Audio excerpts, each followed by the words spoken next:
for coming to this website, idofordummies.com, designed to satisfy the Florida statutes for applying for a marriage license under Statute 741.04. This 4-hour course was created by Sonia Gallimore and Trudy Bierman in keeping with the statutory requirements and reviewed by Dr. Grace Sidbury, a psychologist. Sonia Gallimore is a licensed marriage and family therapist. Trudy Bierman, and that's me, I hold multiple credentials in the financial services industry, and I head up Debt Free Wealth Building Corp., which is a non-profit money education organization, and that website is debtfreewealth.org. Welcome, Sonia Gallimore. Now tell me, what is the structure of this course? This 4-hour course is comprised of 3 parts. Part 1 discusses the state mandate topics. Part 2 provides exercises to personalize the material, and Part 3 is a questionnaire to confirm you have completed the course. These must be completed by both the bride and groom-to-be. On completion of all the course components, you will be issued the certificate of completion as required by the state. This certificate is what you turn in when you go to get your marriage license, and it will identify you as having received instructions via media tools online regarding the statutory requirements. So, Mrs. Gallimore, what would you say is the objective of this course? Well, the objective of this course is to cover the 5 core requirements of the state while teaching the maintenance strategies that are vital to the long-term success of one's marriage. In addition, this course will also highlight some of the common problems married people grapple with so as to reinforce the need for couples to consistently make the effort to do what is necessary to make their marriage work. Core requirements. What would those be?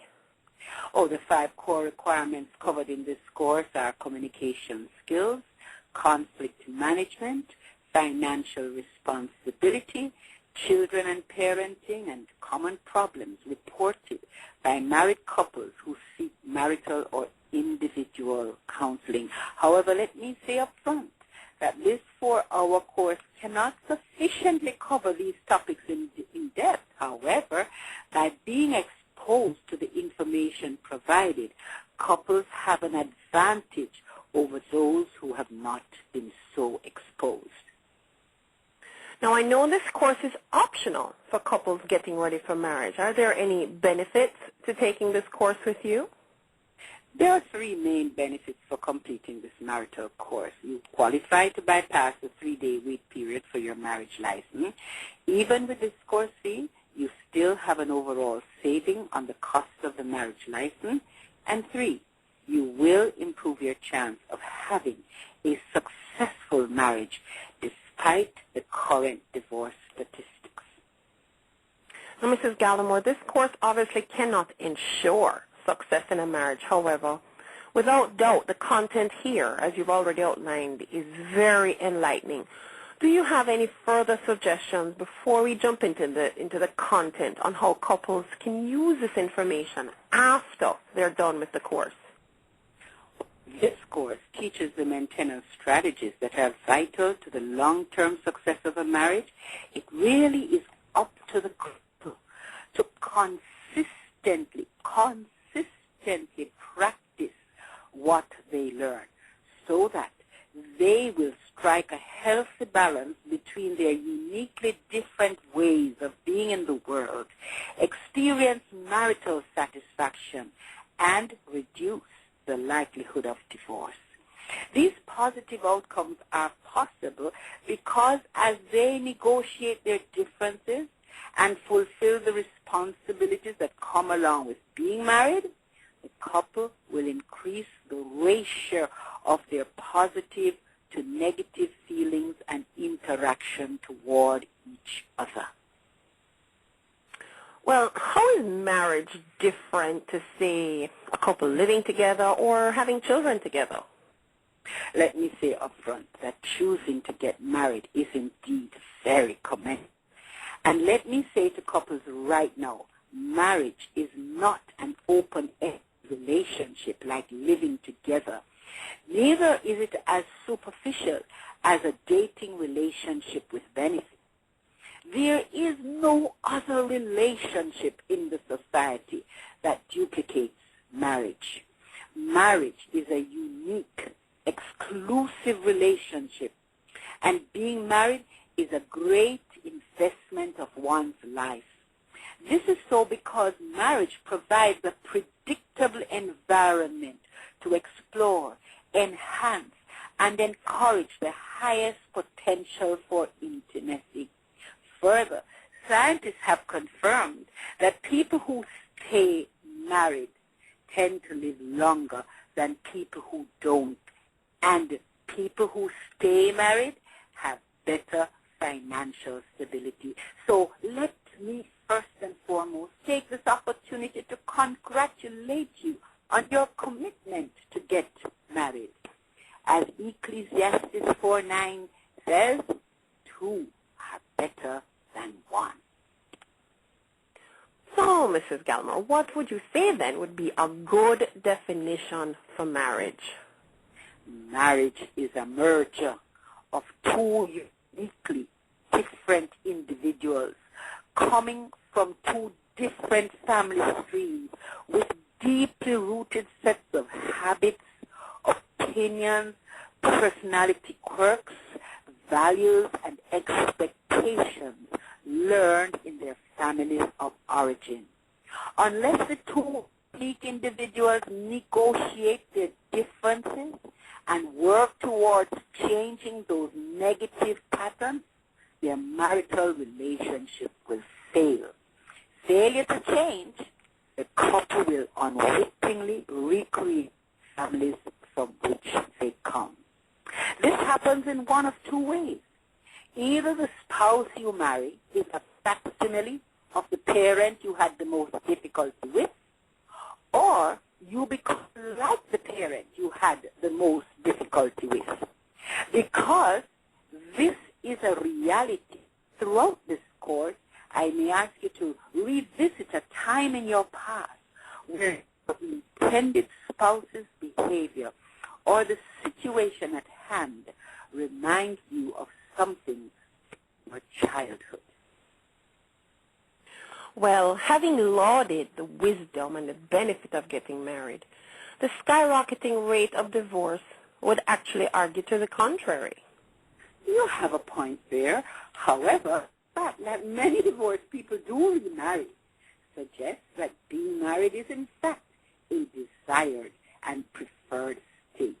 Nonetheless, staying married and having a satisfying marital relationship is a very challenging proposition.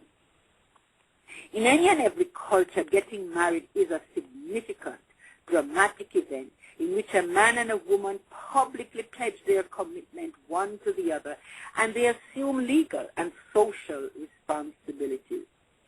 Entering into marriage requires a ceremony. Some couples choose a simple ceremony at the courthouse. Others opt for a more elaborate ceremony reflecting their religious beliefs, followed by a grand celebration with family and friends. Regardless of how it is done, the marriage ceremony is a public and personal declaration that you and your partner are of sound mind and voluntarily choose to enter into a new state in life, a life of commitment and togetherness. The commitment to be married is meant to be a lifelong commitment till death us do part.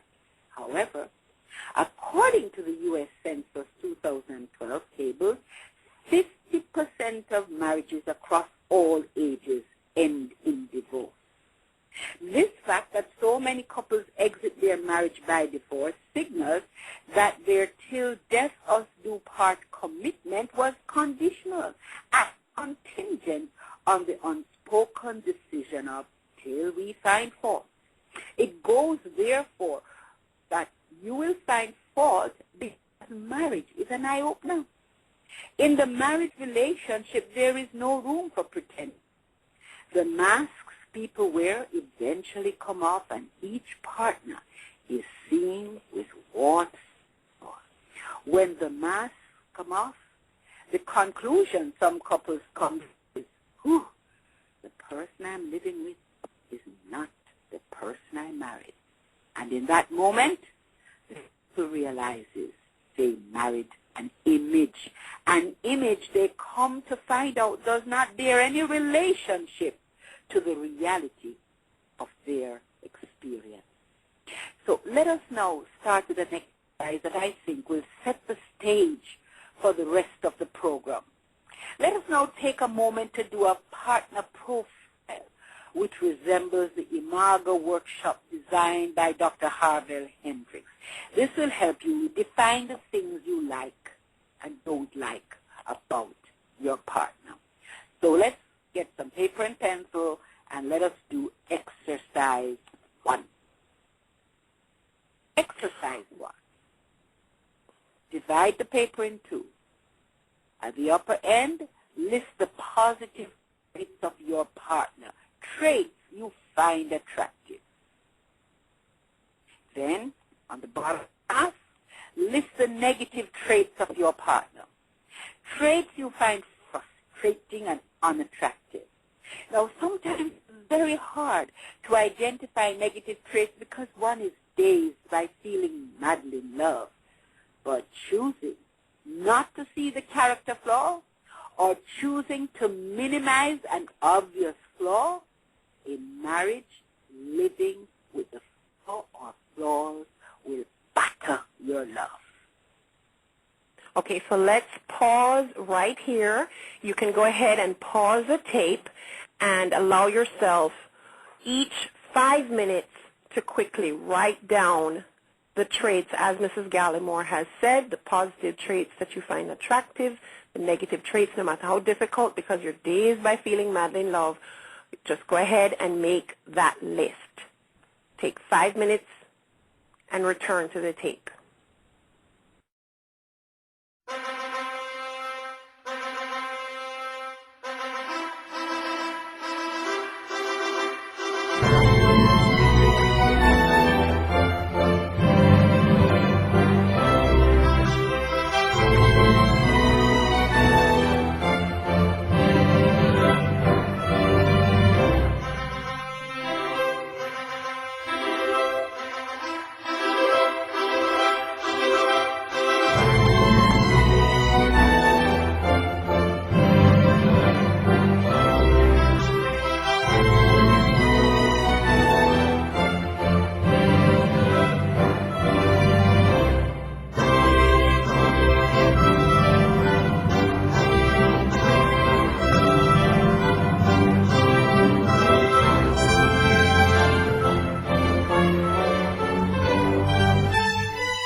Thank you for joining us once again. Mrs. Gallimore, can you walk us through exercise 2, please?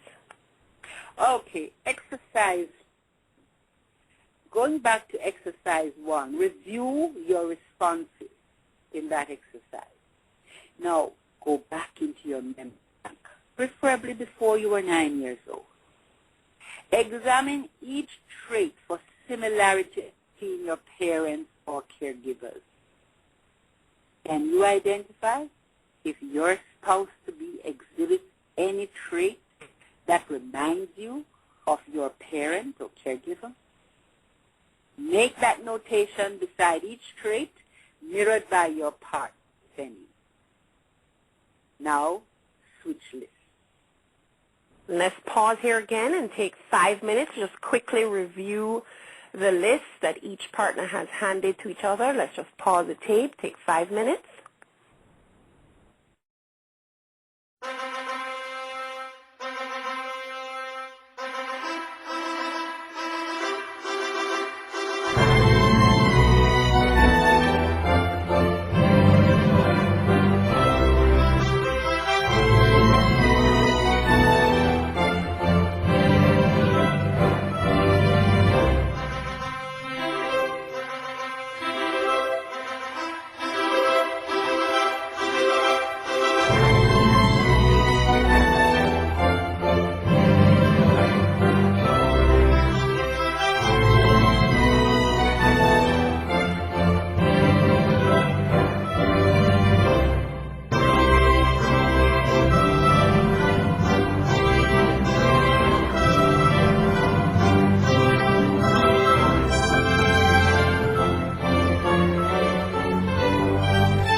Thank you for returning. Now, your partner could disagree with the trait profile. So, Mrs. Gallimore, let's pick up from there. They've just done exercise 1. They've just done exercise 2. Go ahead and take us on from there. Well, as you said, the partner could disagree with the trait profile or the degree to which you have painted him or her positively or negatively. Very often a person can be unaware of how he or she comes across to another. And very often one can attach a stronger than reality degree of pain or pleasure to a trait because of childhood memories.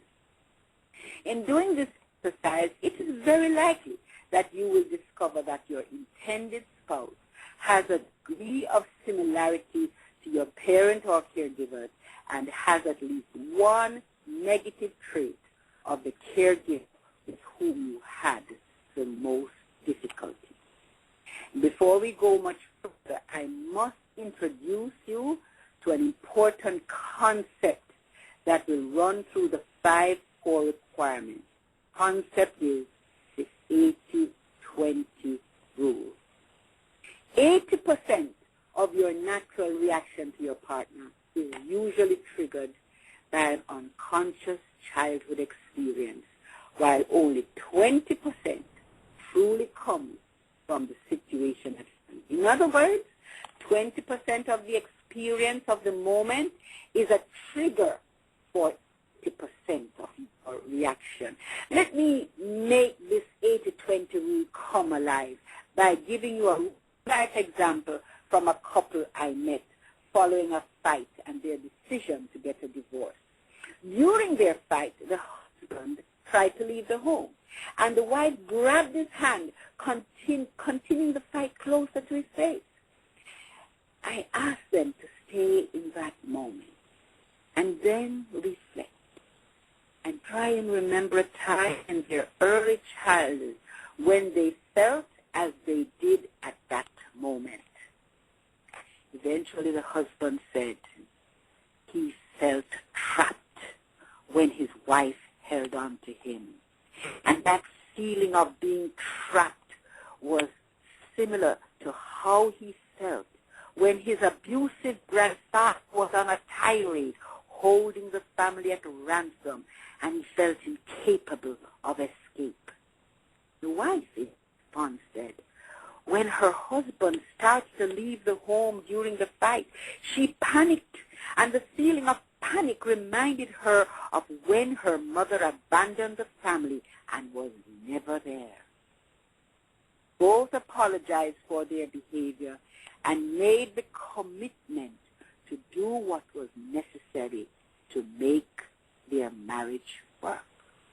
Clearly, 20% of that fight was about the issue that caused it. However, 80% of their reaction to each other was triggered by the unconscious early childhood memories of feeling trapped and feeling abandoned. To prevent this situation reoccurring in the future, both promised that should they have another anger-provoking situation, to prevent them becoming physically or emotionally abusive, the wife promised that she would not hold on to her husband to prevent him leaving the house to cool off. And he promised her that he would not pack his clothes.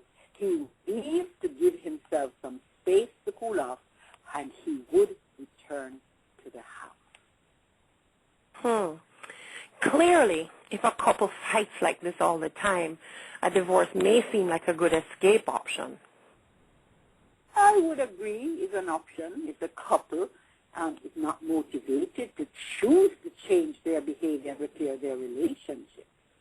However, if there is a refusal to fight for one's marriage and honor and respect one's spouse is missing, there really is no basis for continuing the marriage relationship. Dr. John Gottman and his research team pursued the truth about what tears a marriage apart or binds together. They conducted extensive, sound, scientifically based experiments with the help of 2,000 married couples whom they studied over the course of 2 decades. The outcome of Dr. Gottman's work is summed up in what he calls a magic ratio for marital success. According to Dr. Gottman, as long as there are 5 times as much positive feelings and interaction between husband and wife as there is negative, the marriage was likely to be stable. Let me repeat. As long as there are 5 times as much positive feelings and interaction between husband and wife as there is negative, the marriage was likely to be stable. The frustration and unhappiness experienced by choosing to stay in a marriage with more negative interactions and feelings outweighs the positive is reflected in this cartoon of a wife seeking therapy. She came to her therapist and said, "When I got married, I was looking for an ideal. Then it became an ordeal. And now I want a new deal." As you will notice, her complaint is emotionally charged. Who knows what she means by ideal, ordeal, and the new deal? Couples choose one of 3 options to solve a failing marriage: fight, flight, fright. Those who stay married but feel stuck and disconnected in their marital misery choose fright. Those who opt for divorce choose flight. Those who seek solutions and resolutions seek fight. Couples who choose fight choose to do what is necessary to make their marriage work. They stop seeing themselves as innocent victims, choose to stop their hostility and contentious behavior toward each other, and would seek the help of a qualified therapist to work with them in improving those maintenance strategies that are vital to the success of their marriage. Wow. From the example you just gave, it seemed like couples really need some help sometimes in even being aware of their real feelings and how the past shapes their perception of reality. You are correct about that. Without further ado, let us jump into the state-required content of this course. Well, now let's look at the strategy of communication. Mrs. Gallimore, I know that you have put communication at the head of the list, as you feel this is probably the most important of all the strategies covered in this course. What exactly is communication, and why do you think it is so important for the newlyweds to know? The reason why communication is the first maintenance strategy I want us to focus on is that the ability to communicate effectively is the bedrock for a successful marriage. Without the ability to communicate effectively, couples will not be able to have success in the areas of conflict management, clarifying financial responsibility, and establishing the blueprint for raising children and the parenting style to be adopted. Effective communication is good communication. Good communication is the strategy identified by the overwhelming majority of researchers, including Dr. John Gottman, who all agree that satisfaction or dissatisfaction with one's marriage is linked to the level and the quality of a couple's communication. In this course, considerable time will be spent on communication because it is critical for the success of the marriage you're about to embark on. However, communicating effectively is not a skill set this 4-hour course can successfully transfer to someone who does not already have a pattern of good communication. If you recognize you need further help in this area now, or once you're married, I urge you to seek that help. If you would like to contact me for this service, you will find my contact information on my website, idofordummies.com.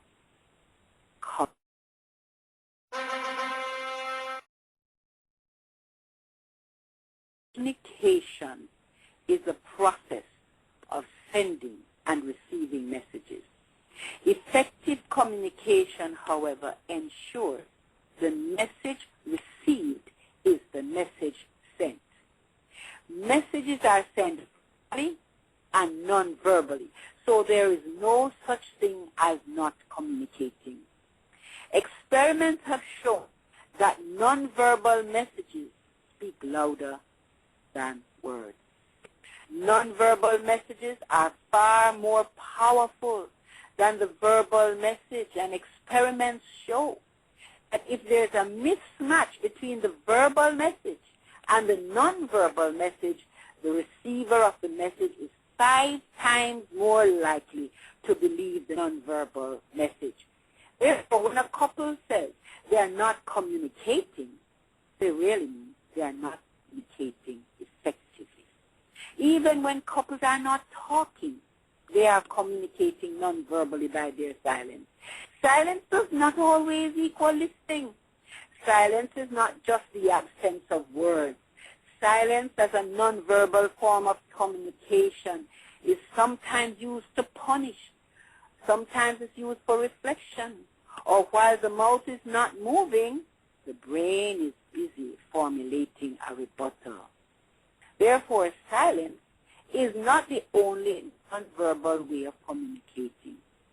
People non-verbally communicate a world of feelings and meanings by the way they position their bodies, tilt their heads, through facial expression, the tone of voice, the look in the eyes, through their waterworks, that's their tears, through physical distance or the way they stand. Well, if effective communication occurs when the message sent is the message received, then is the converse also true? Poor communication or ineffective communication occurs when the message sent is not the message received? Yes, you're so right. Here are 2 examples of poor communication. One example is from my personal experience. The other example will be highlighted from a cartoon. My personal experience. 49 years ago, newly married, a bill for a significant sum was to be paid. And my husband said to me, I'll give the man a check. Immediately, I got angry, and my reaction was, you don't trust me? You think I'm lying? My reaction was very inappropriate because the message he sent was not the message I received. When he said, I will give the man a check, I did not hear check as in payment. I heard check as information. I assumed my husband was going to contact the man directly to verify for himself that what I told him was the correct sum due. However, my husband's feedback to me clarified my faulty assumption and apologized. The next example is of poor communication comes from this cartoon. And it's a cartoon that shows a mismatch between the verbal and nonverbal message. A wife said to her husband, "I'm not angry." However, the nonverbal message he received by her angry tone, avoidance of eye contact, clenched teeth, and balled fists did not match the verbal message. Her husband's anger escalated because he perceived his wife was being dishonest. He did not believe her verbal message, "I'm not angry." Instead, he believed the nonverbal message that his wife was indeed angry and she was refused to be open and honest about her feelings. Good communication gives each partner the love gift of feeling heard and understood. Good communication gives each partner love gift of feeling heard and understood. It is necessary that each partner really listens to the other without interruption. For example, jumping in and hijacking the communication into a one-way monologue. In the process of communicating one with the other, the couple is able to build trust, which is the foundation for the growth in intimacy. Good communication prevents marital distress, eliminates assumptions and unrealistic expectations. Good communication resolves marital conflict, clarifies financial responsibilities, establishes the blueprint for raising children and the parenting style to be effective.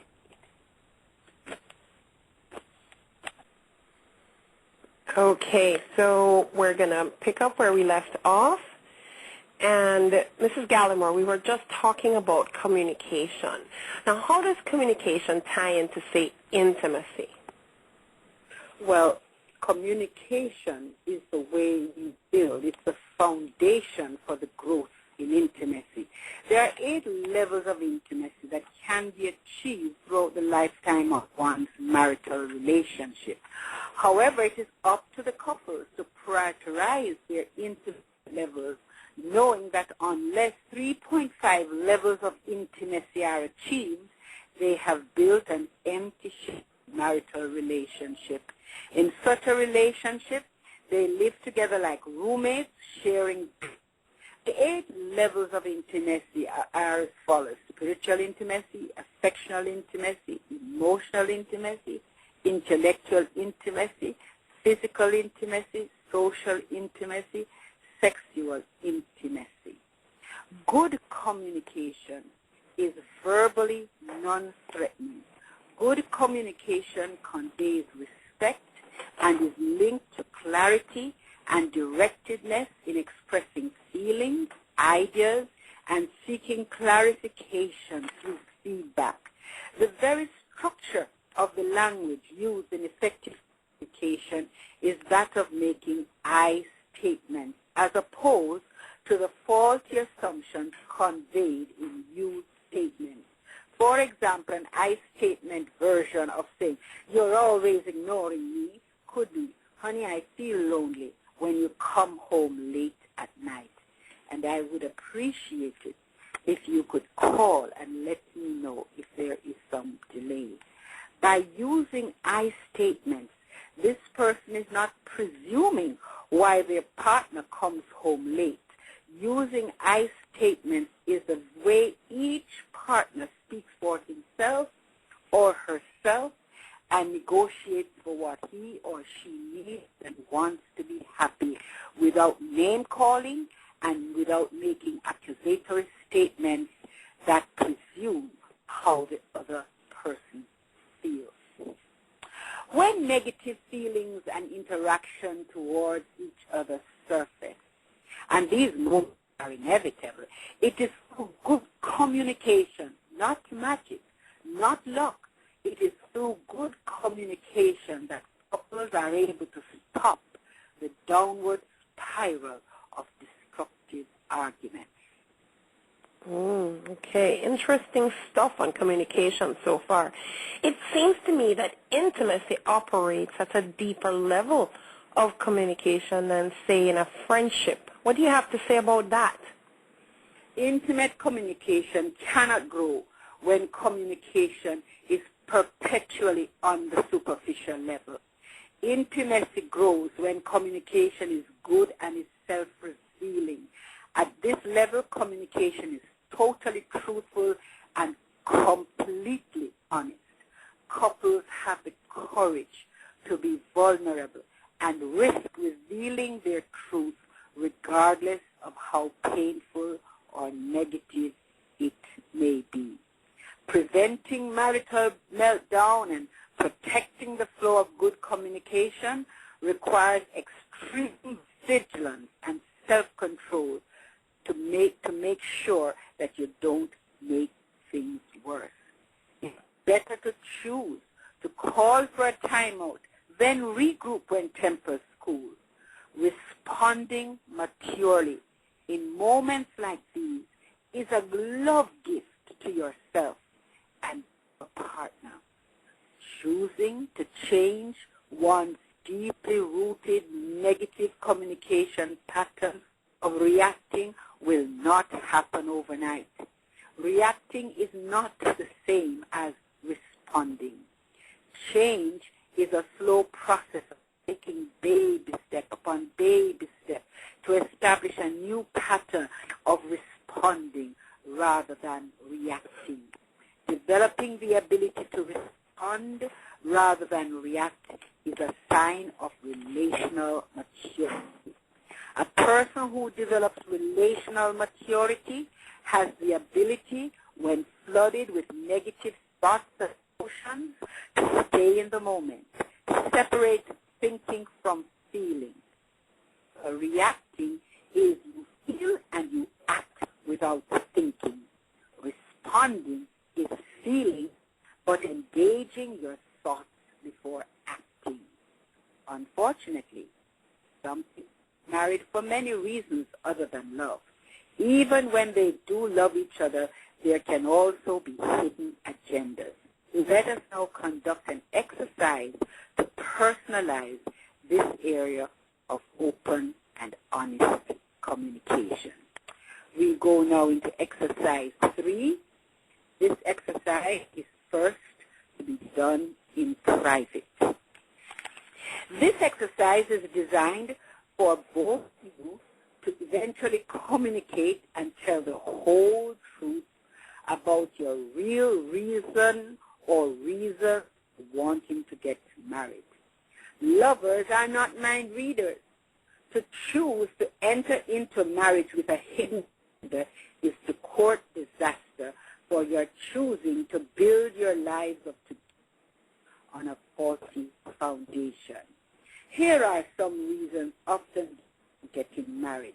Maybe one or more of your reasons are on this list. After you write your list of reasons or reasons, simply exchange the list with your partner and discuss any new information your list brings up. I want to marry you because I love you. I want to marry you to escape my unhappy, burdensome home life. I want to marry you to cover up my alternative lifestyle, homosexuality or lesbianism. I want to marry you to rescue you. I feel sorry for you, and I can help you have a better life. I want to marry you because I want to have children. I do not want children out of wedlock. I want to marry you because I feel guilty enjoying casual sex. I want to marry you because I want to gain legal residence in this country. I want to marry you because any other reason. Caution. If either of you identified, I want to marry you because I love you, though it seems obvious, this reason actually needs further clarification. Men and women do not love the same way. This English word love is very vague and ambiguous in that it is used in a variety of contexts. I love my dog, I love this dress, I love ice cream, I love you. Therefore, neither to assume that what you mean by love is what your partner means. Very often, people confuse sex with love. There are men who use the word love as a means of getting sex. But, as a rule, most men do not bond in sex. But they can get addicted to having sex with a particular person. Usually, men bond in the commitments they make and keep. On the contrary, women will use sex to get love. But unlike men, most women bond in sex. Another area? Before we go any further, so exercise 3, which should be done in private, is for each person to make a list saying, I want to marry you because, and you gave some examples of some of the becauses, and if one of the reasons is because I love you, they need to further clarify what love means. Is that correct? Got it. You got it. And then okay, so let's pause right here, pause the tape right here.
So another area where a lack of premarital communication could eventually hurt the marriage is in the area of secrets.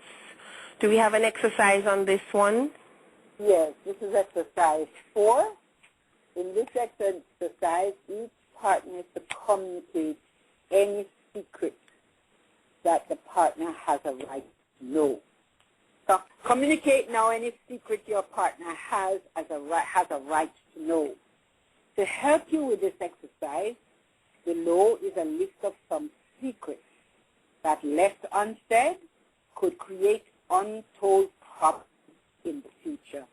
And the secrecy surrounding the issue or issues will lead to distrust and an inability to enjoy the highest levels of intimacy. Caution. Caution. Make a distinction between what is in the realm of privacy and what is a secret. What belongs in the realm of privacy would be an issue or issues that have no relevance or importance to the marital relationship. An example of a privacy issue could be a past relationship. The relationship is over and done with. Clearly, this is a privacy issue, and there is no need intended spouse to have access to the details of that relationship. Another example would be an arrest if the charges are expunged. This is a non-issue, and you don't need to reveal it unless you want to.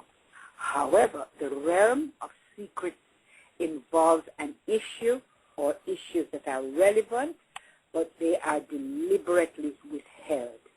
There are various secrets that can have serious divorce-inducing damage on marriage, such as I do not want to have children, I already have children I have not told you about, I have a past medical history that could be debilitating later, I have a family history of mental illness or mental handicap or physical handicap, I have significant outstanding debts, I have a criminal history.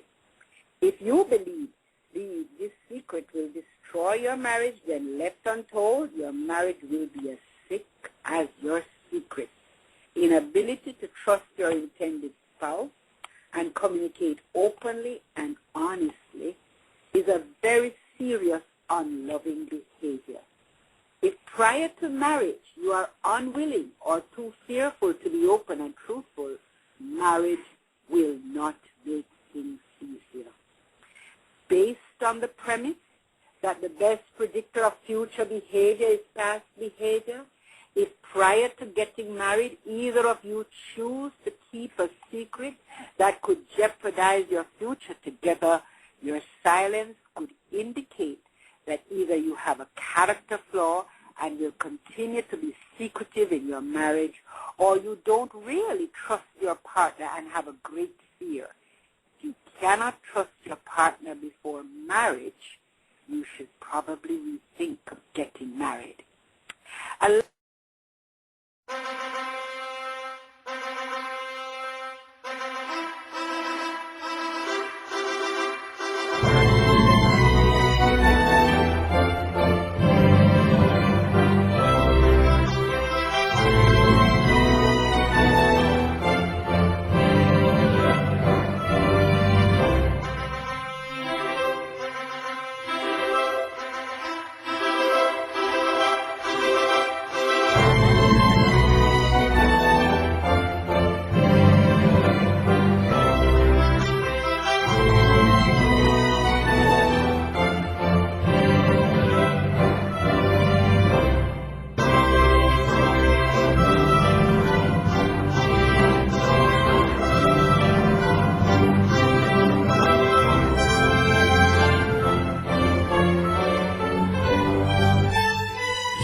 premarital communication in the area of expectations will also hurt the marriage. Your expectations will be the standard by which you can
measure your level of satisfaction or dissatisfaction with your marriage.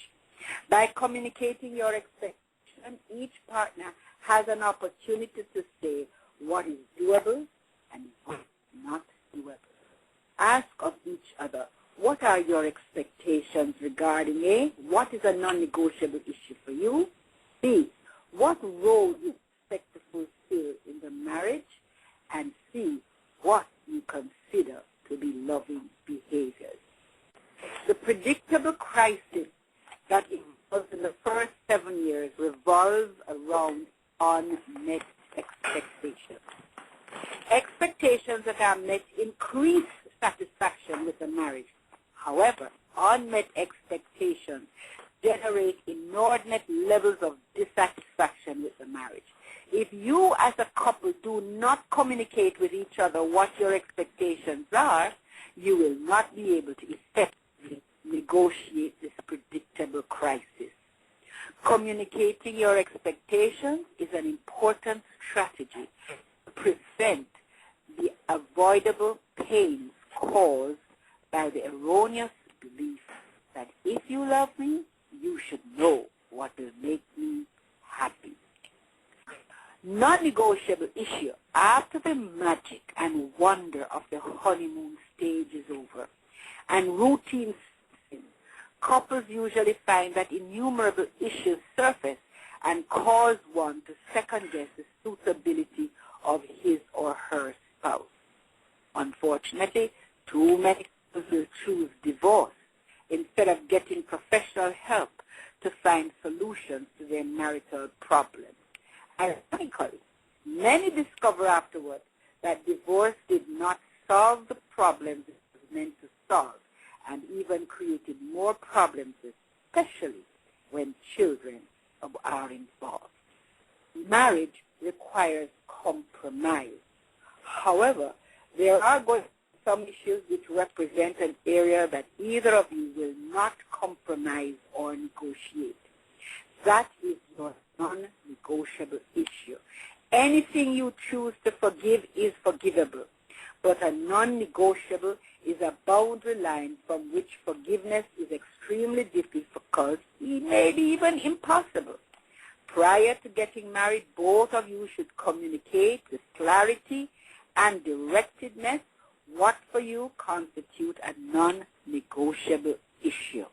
By communicating up front what is for you a non-negotiable issue, you should make the commitment to each other not to constantly threaten the marriage by using the deed for anything else.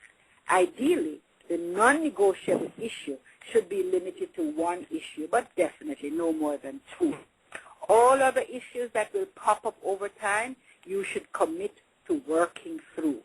Of interest, it should be pointed out that invariably, what a person isolates as being a non-negotiable issue often is linked to a painful past experience. For example, a non-negotiable issue may be domestic violence or having an extramarital affair. A client of mine surprised me when she told her intended spouse what was her non-negotiable issue. For her, it was having a child outside of the marriage. That was for her non-negotiable. It was her preference that he did not engage in an extramarital affair, but having a child outside of the union was unforgivable. When she was encouraged to explore why her non-negotiable issue was not adultery, but limited to having a child out of wedlock, she linked it to her experience in childhood. Her story was that her father had many affairs.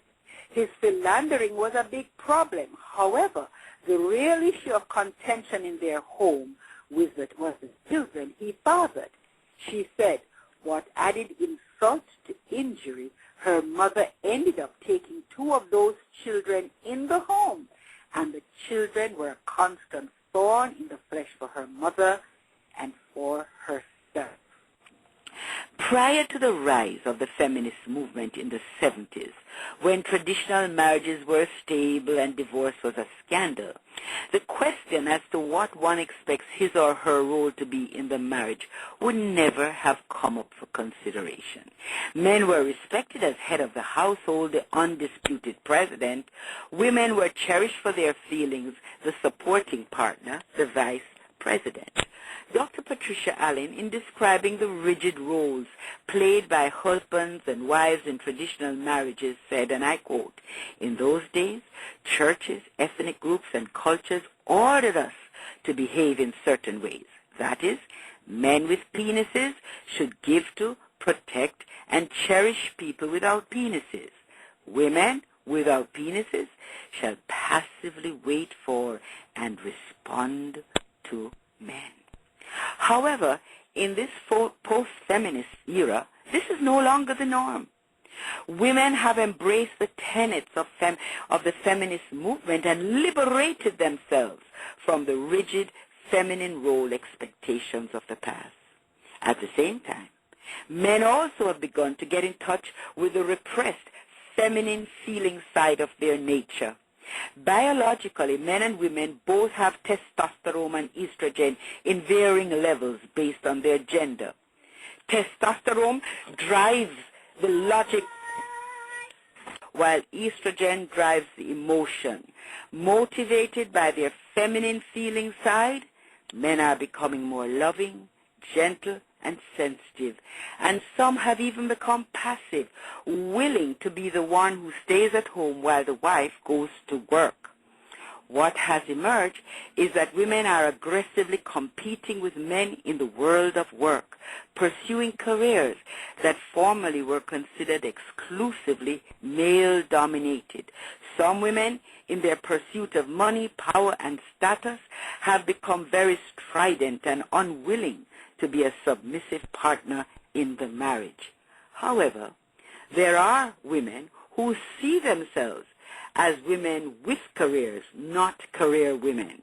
As women with careers, their relationships take precedence over their careers.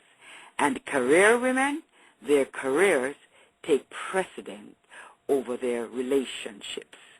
To determine your role expectation, ask yourself, what is my dominant need? Is my dominant need to be respected for my thoughts or to be cherished for my feelings? If you find yourself starting sentences with "I want" and "I think," this is a clue that your dominant need is to be respected for your thoughts, and the role that probably best suits you in the marriage is that of the president.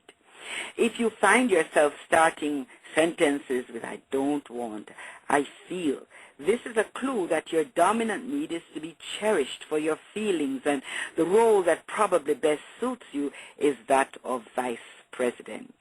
When couples maintain their different roles, they establish an equitable relationship. An equitable relationship is a trade-off that allows each partner's dominant need to be met. Those men and women who constantly vacillate from a need to be respected to a need to be cherished for their feelings will create role confusion and send mixed messages. Rather than complement each other, they compete in the same arena. An example that comes to mind is that of a couple on the brink of divorce where the roles were not clearly defined and both partners were competing for the role of president. My client stated, "My wife is very demanding and I ain't going to let no woman power over me. Every time she makes her demands, I do the very opposite, so no wonder we are constantly fighting and don't have no peace in our home." Choosing opposite roles is a choice to relate in an exchange of opposite energies so as to bring balance in the marital relationship and prevent either partner competing for or trampling on the other. Such a relationship in which there's an exchange of opposite energies is an equitable relationship. Now, let us look at your expectations for loving behavior. The faulty assumption is that if you love me, you would know what makes me happy. This leads to disillusionment. The stuff we do to demonstrate our love only communicates that message of love when it is the stuff that your partner translates as love in his or her mind. For example, a therapist had a couple in marriage counseling and gave an assignment to the husband to do one loving behavior for his wife before the next session. When the therapist asked him to tell his wife what that loving behavior was that he did for her, he stated, "I washed her car." Her husband was deflated when he heard from his wife that she did not consider his act of service to be a loving behavior. Washing the car was something she could have done herself through the car wash. When the therapist suggested that the wife communicates to her husband what is her loving behavior, she said, "An act of love is quality time. If my husband had given me 30 minutes of his undivided attention instead of spending those minutes washing my car, I would have felt loved." If you were to envision marriage as an emotional bank and equate loving behaviors and unloving behaviors to deposits and withdrawals, it would become evident that much like what happens in the financial bank account, if the withdrawal exceeds the deposits, the account becomes overdrawn, maybe even bankrupt. A marriage, the couple's love bank, cannot survive for too long if the withdrawals, that is, unloving behaviors, consistently exceed the deposits of loving behaviors. It is not enough to just stay legally married. Commitment is a daily decision to make deposits in your partner's love bank, whether you feel like it or not. Now that we have come to the end of this section, let us now complete the next exercise. Okay, this is the end of the section. Exercise 5 is discuss your expectations regarding what is your non-negotiable issue, your role in the marriage, and what you consider to be loving behavior. So take some time.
discuss what your expectations are regarding your non-negotiable.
Okay, so we pick up here at conflict management. This is the next segment, and we're picking up at conflict management. Mrs. Gallimore, go ahead, please. Conflict management is simply the way we handle conflict. Conflict is inevitable in a human relationship, and marriage, the most intimate of all relationships, is not immune to conflict. We involve the myriad of conflict examples that could possibly emerge in a relationship down to two categories: resolvable conflicts and perpetual conflicts. As proven by the research of Gottman and his team, it is not conflict that tears marriage apart, but the way in which the conflicts are handled.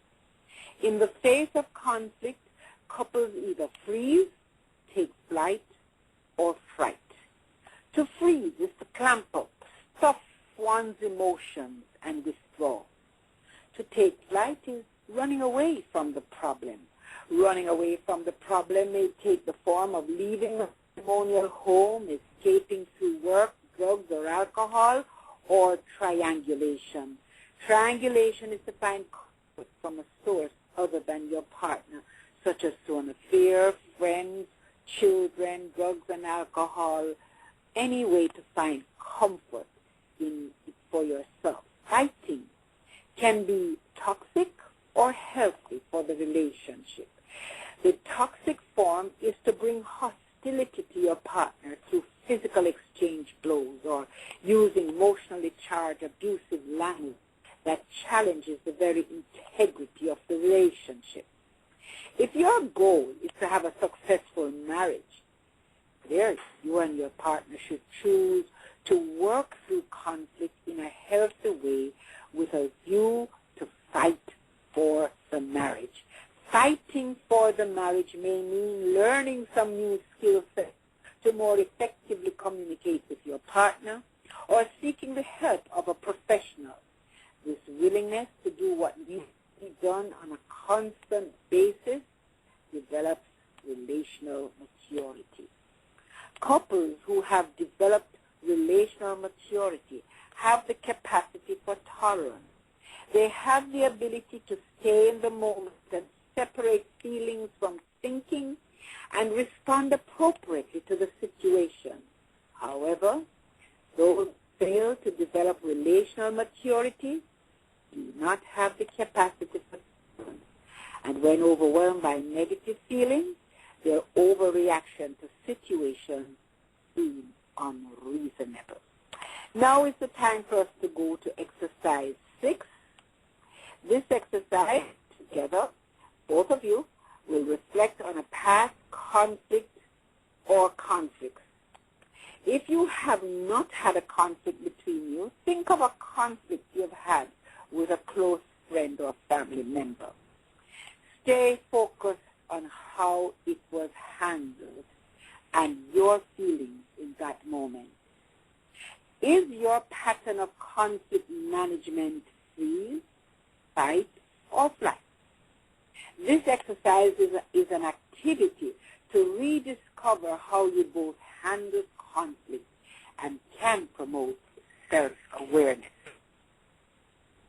So for exercise 6, they are to think about a past conflict or conflicts and stay on how it was handled and determine if their conflict pattern, the management of their conflict, was freeze, fight, or flight. Correct? You got it. You got it. Okay, so let's pause, and each of you together work on this for about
Okay, now we're back.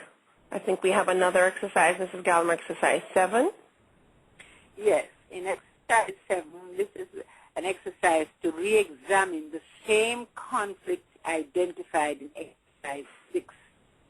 In light of the 80-20 rule discussed earlier, would you say 20% of your intense negative reaction had to do with the current situation, while 80% belonged elsewhere? That 80% could represent a past hurt, a past unresolved anger issue, or a suppressed unconscious pain from childhood. The level of psychological wounding, or as we say, the emotional baggage couples carry into their marriage, was often created in the earliest years of a person's childhood.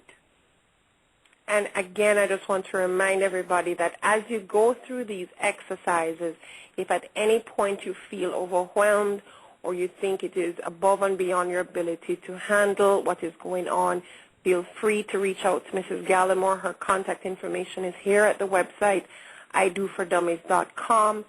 Or if you have another local psychologist or marriage and family therapist that you would like to outreach to, then please do so. Do not try and handle these overwhelming emotions by yourself.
Okay, so this ends the component of conflict management. Now I'm actually going to handle the next segment.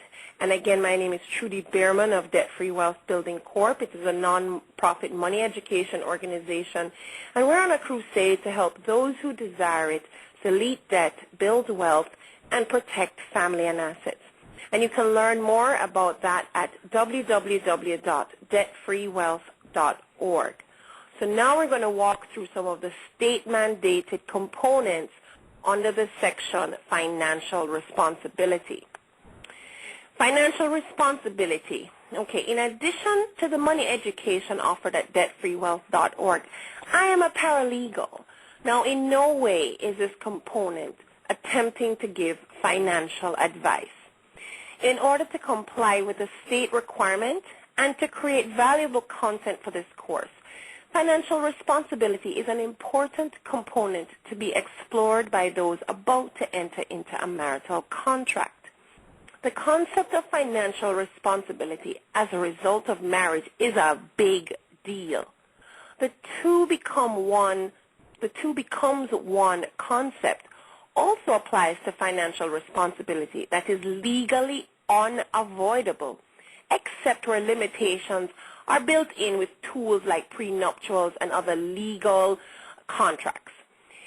The financial responsibilities created in a marriage and in having children together do not disappear in the event of a divorce. Money and spending habits should be addressed before I do. Financial responsibility fully understood and properly handled during marriage will significantly avoid or diffuse potential marital conflicts. And finances is actually one of those areas of conflict that can actually be totally avoided with upfront agreements to a common financial goal. Now, this is easier said than done because for someone who has a history of financial irresponsibility, the joining through wedded bliss also comes with the joining of financial nightmares. So for exercise 8, what I'd like you to do is to think from your observation of your partner's spending habits as you have observed in the courtship. Would you say your partner is more like Scrooge, a cheapskate? Or would you say they use credit and debt liberally?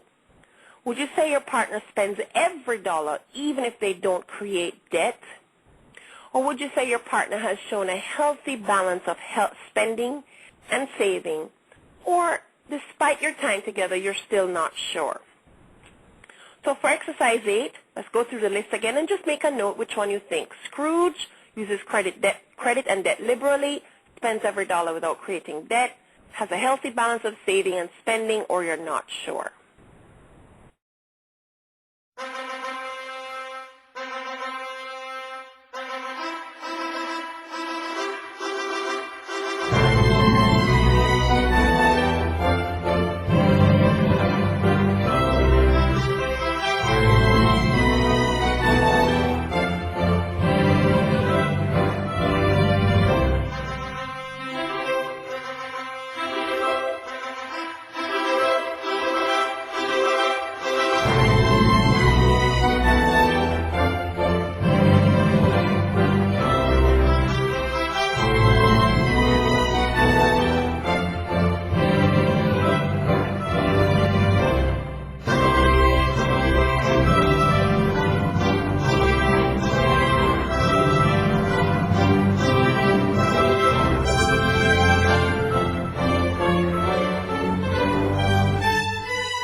Okay, so this ends the component of conflict management. Now I'm actually going to handle the next segment. And again, my name is Trudy Bierman of Debt Free Wealth Building Corp. It is a non-profit money education organization. And we're on a crusade to help those who desire it delete debt, build wealth, and protect family and assets. And you can learn more about that at www.debtfreewealth.org. So now we're going to walk through some of the state-mandated components under the section Financial Responsibility. Financial responsibility. Okay, in addition to the money education offered at debtfreewealth.org, I am a paralegal. Now, in no way is this component attempting to give financial advice. In order to comply with the state requirement and to create valuable content for this course, financial responsibility is an important component to be explored by those about to enter into a marital contract. The concept of financial responsibility as a result of marriage is a big deal. The two becomes one concept also applies to financial responsibility that is legally unavoidable, except where limitations are built in with tools like prenuptials and other legal contracts. The financial responsibilities created in a marriage and in having children together do not disappear in the event of a divorce. Money and spending habits should be addressed before I do. Financial responsibility fully understood and properly handled during marriage will significantly avoid or diffuse potential marital conflicts. And finances is actually one of those areas of conflict that can actually be totally avoided with upfront agreements to a common financial goal. Now, this is easier said than done because for someone who has a history of financial irresponsibility, the joining through wedded bliss also comes with the joining of financial nightmares. So for exercise 8, what I'd like you to do is to think from your observation of your partner's spending habits as you have observed in the courtship. Would you say your partner is more like Scrooge, a cheapskate? Or would you say they use credit and debt liberally? Would you say your partner spends every dollar even if they don't create debt? Or would you say your partner has shown a healthy balance of spending and saving? Or despite your time together, you're still not sure? So for exercise 8, let's go through the list again and just make a note which one you think. Scrooge uses credit and debt liberally, spends every dollar without creating debt, has a healthy balance of saving and spending, or you're not sure.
Now, from this exercise, which of you has demonstrated better financial stewardship in the past?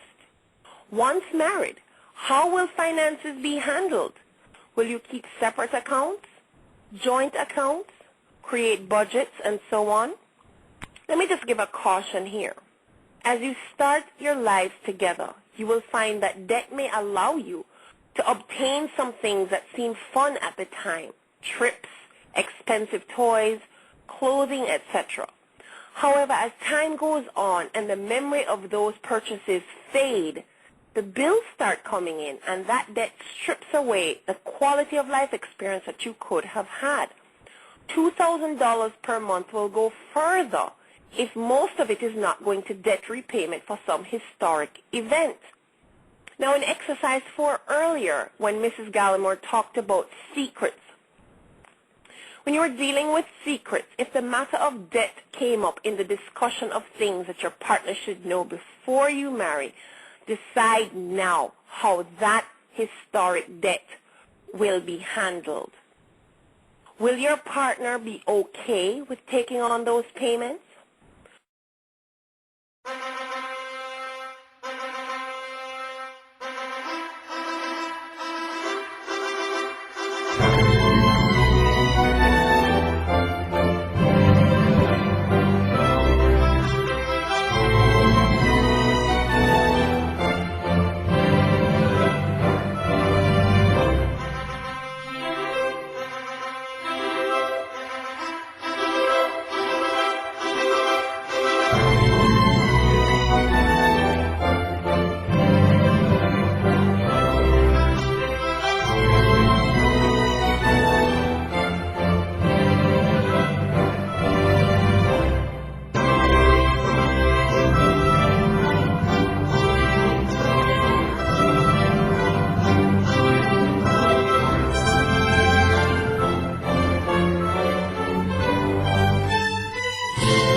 While joint loans and debt may seem status quo for you once you're married, it may actually be better to plan to contract debt separately for two main reasons. Number one, a good reason to consider contracting your debt separately, number one reason would be to keep a healthy credit score. Because if you each maintain a separate and healthy credit score, that will be important later if either or both of you need a big ticket item such as a home or a car purchase. Contracting debt separately does not load the debt burden on both credit reports simultaneously. By keeping credit card and other debts separate in your separate names, you can still make your spouse an authorized user without pinning the burden of that debt to the credit report. When a creditor pulls a credit report, they are not caring or seeing that the debt is split half and half. If they look at your report, they see it as your debt and you're bearing the entire burden of that debt. If they look at your partner's report, they look at it as if they're bearing the entire burden of the debt. So by keeping the debt on only one credit, the other credit report is not burdened with that debt. But as you know in marriage, the community property, you will end up sharing and owning, co-owning the property through title, regardless of whether you co-share the debt. Now, another big reason for keeping your debt separate, should financial disaster hit later, say due to a job loss, illness, or some other crisis, and bankruptcy becomes the best option. Then if there is no joint debt, then you can also avoid joint bankruptcy, leaving one name free of this credit blemish as you attempt to pick up the pieces and restore your finances. So just for the record, creating separate debt does not mean nor guarantee that your partner will not have joint responsibility for the debt that their spouse carries should a divorce comes up. Assets and debts are considered part of the community property of marriage and will be divided as per the courts in the case of a divorce. So coming to an agreement regarding finances is very important, as in this moment and before the marriage contract is signed. Now, if you have any questions on that further, again, you can contact us at debtfreewealth.org. This now ends the component on financial responsibility and brings us to the next state-mandated component, which is on childcare and parenting responsibilities, and we'll go back to licensed marriage and family therapist Sonia Gallimore for this section. Mrs. Gallimore, are you back?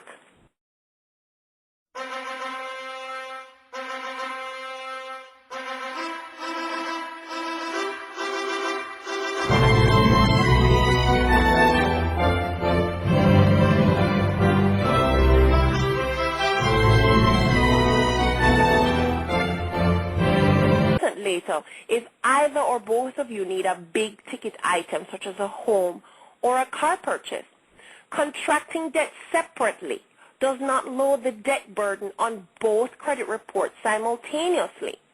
By keeping credit card and other debts separate in your separate names, you can still make your spouse an authorized user without pinning the burden of that debt to the credit report. When a creditor pulls a credit report, they are not caring or seeing that the debt is split half and half. If they look at your report, they see it as your debt and you're bearing the entire burden of that debt. If they look at your partner's report, they look at it as if they're bearing the entire burden of the debt. So by keeping the debt on only one credit, the other credit report is not burdened with that debt. But as you know in marriage, the community property, you will end up sharing and owning, co-owning the property through title, regardless of whether you co-share the debt. Now, another big reason for keeping your debt separate, should financial disaster hit later, say due to a job loss, illness, or some other crisis, and bankruptcy becomes the best option. Then if there is no joint debt, then you can also avoid joint bankruptcy, leaving one name free of this credit blemish as you attempt to pick up the pieces and restore your finances. So just for the record, creating separate debt does not mean nor guarantee that your partner will not have joint responsibility for the debt that their spouse carries should a divorce comes up. assets and debts are considered part of the community property of marriage and will be divided as per the courts in the case of a divorce. So coming to an agreement regarding finances is very important, as in this moment and before the marriage contract is signed. Now, if you have any questions on that further, again, you can contact us at debtfreewealth.org. This now ends the component on financial responsibility and brings us to the next state-mandated component, which is on childcare and parenting responsibilities, and we'll go back to licensed marriage and family therapist Sonia Gallimore for this section. Mrs. Gallimore, are you back? Yes, I'm back. Okay, children and parenting responsibilities. One of the features of modern-day marriages that differs from the traditional nuclear family is the choice of couples to defer childbearing, and some choose not to have children. It is very unwise to assume that either of you want to have children or that you both share similar views about children. Worse still are those who get married with clarified expectations on the table only to have one partner renege on the deal. Parenting is much, much more than mere biology.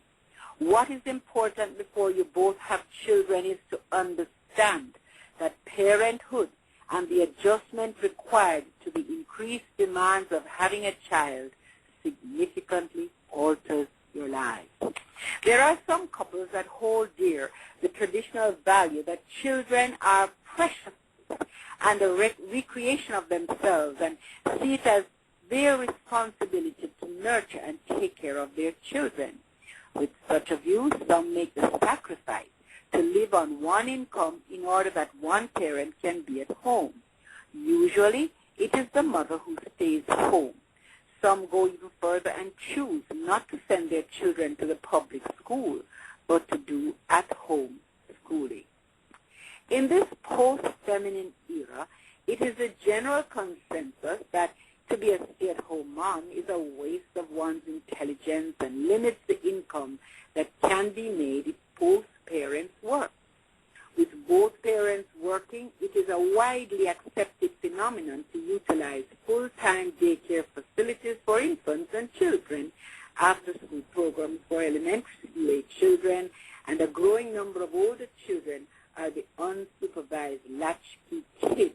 Latchkey kids are largely responsible for themselves and are at home alone while their parents pursue their careers. Winning at parenting is fundamental and intrinsic to the well-being of children and ultimately the well-being of the nation, and the time that is put into parenting can prove to be the most important investment of the couple's lives. Winning at parenting requires that couples come to a mutual agreement on their blueprint for raising their children and the unified parenting style they will adopt. Unfortunately, while people go to school to be trained for their careers, few couples seek to learn parenting skills prior to having children. In the final analysis, the parenting style adopted is likely to be an imitation of the way one or both couples were brought up, or the total opposite in rebellion to the parenting styles they experience. A common unspoken problem that often surfaces with the arrival of babies is that some husbands begin to feel resentful and jealous of their children. If the wife is not careful, she can inadvertently make her husband feel neglected, lonely, and abandoned. The danger is when a new mom becomes over-focused on giving care and affection to her child to the point of excluding the husband from being involved in the nurturing process. It could be a recipe for marital disaster if a husband's reaction is to freeze and clamp up without communicating honestly and truthfully about how he feels. Someone once said, "No wonder it is difficult to raise children properly. They are always imitating their parents." This insightful comment reflects the reality that 75% of what children learn is from observation, and 25% of what they learn is from what their parents or caregivers tell them. However, if what the parent or caregivers tell them is not modeled, they believe what they see. For example, if a parent or caregiver teaches the importance of always being truthful, yet when someone calls the home to speak to a parent and the parent signals to tell the person he or she is not in, the child rejects what was taught about always being truthful and replaces with what was taught. Consequently, the home is stronger than any other influence in determining how a child thinks, how a child feels, and how a child behaves. And it is the parents' relationship with each other that is the lifeline of the family. It is the parents' relationship and their relationship alone that sets up the atmosphere in the home and is the model of human relationships.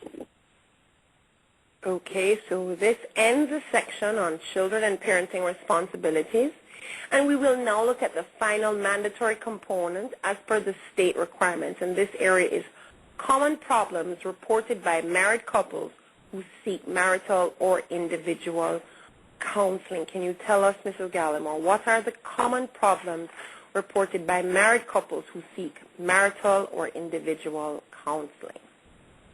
Let me start out by saying the common problem is that couples come to realize love is not enough to ensure a successful marriage. Because boredom, affairs, blended family issues, in-laws and religion create so much areas of perpetual conflict that after a while they find or say they don't love each other. Let's look at boredom. And author Jennifer James said, romance thrives on communication and creativity. Routine ends romance. Getting married can be a joyous and exciting event. However, after the honeymoon is over and the redecoration of the house is completed, the resulting routine may seem boring. The predictable aspect of marriage is wonderful. However, marriage does not mean you give up the fun of dating each other and many of the fun things you did during courtship. In fact, continuing to date each other after marriage keeps the sizzle and enhances intimacy. And the reality is that lots of marriages fall into trouble because you stop doing the things that you enjoyed doing together before you got married. Affairs is another problem area. People tend to blame extramarital affairs for the problems in their marriage. However, extramarital affairs usually are not the cause of the marital problem. Affairs fall into the coping strategy called triangulation. It could be a learned behavior from a parent. It could be to fulfill an unmet need from the marriage. But it is really to find a comfort zone to medicate the unresolved tensions in the marriage. The result of a character flaw or many more complications. Affairs erode the trust base and negatively impacts the growth of intimacy and the integrity of the relationship. Blended family issues. If either partner comes to the relationship children, the union blends the family. The resolvable and persistent conflicts created in a blended family is a challenge that cannot be effectively dealt with in this course. The blended family is more common now than ever before, and families across the world are seeking counsel with licensed marriage and family therapists for help. For the sake of the children, if at all possible, there should not be any attempts to limit or exclude the non-custodial parents' involvement. Since children do not divorce their parents, they may have issues not readily obvious to you and may have additional challenges dealing with a new step parent.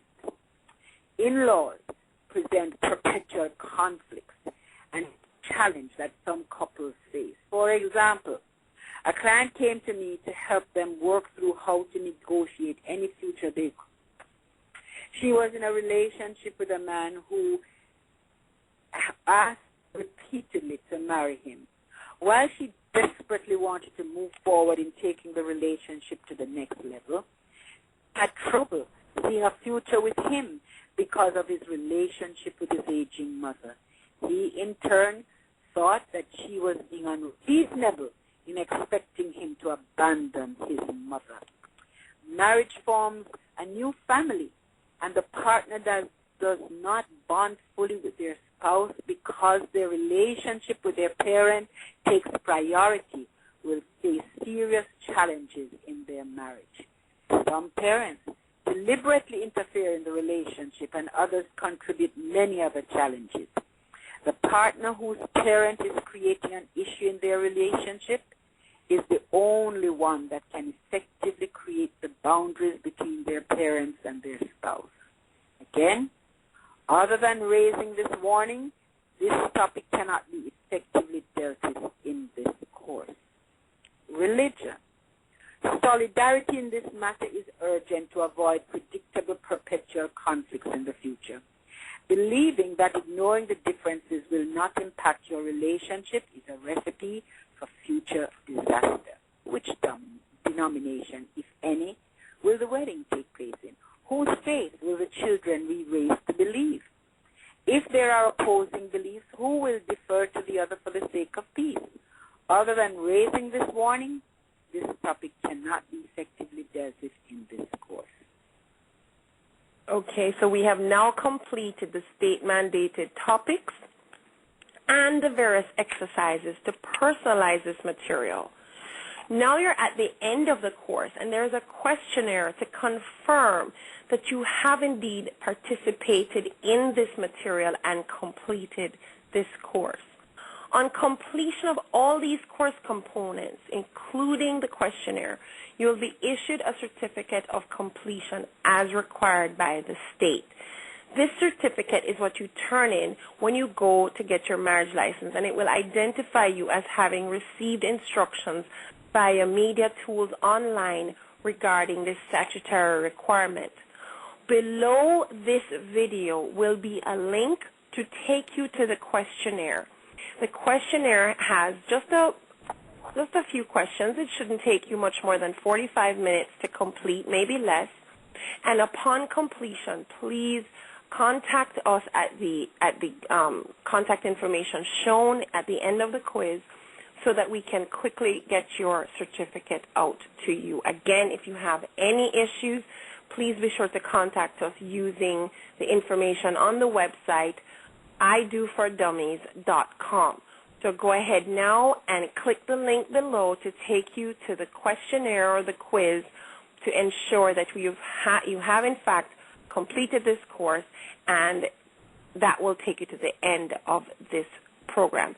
Congratulations on your decision to get married, and congratulations for completing your 4-hour premarital course. Thank you.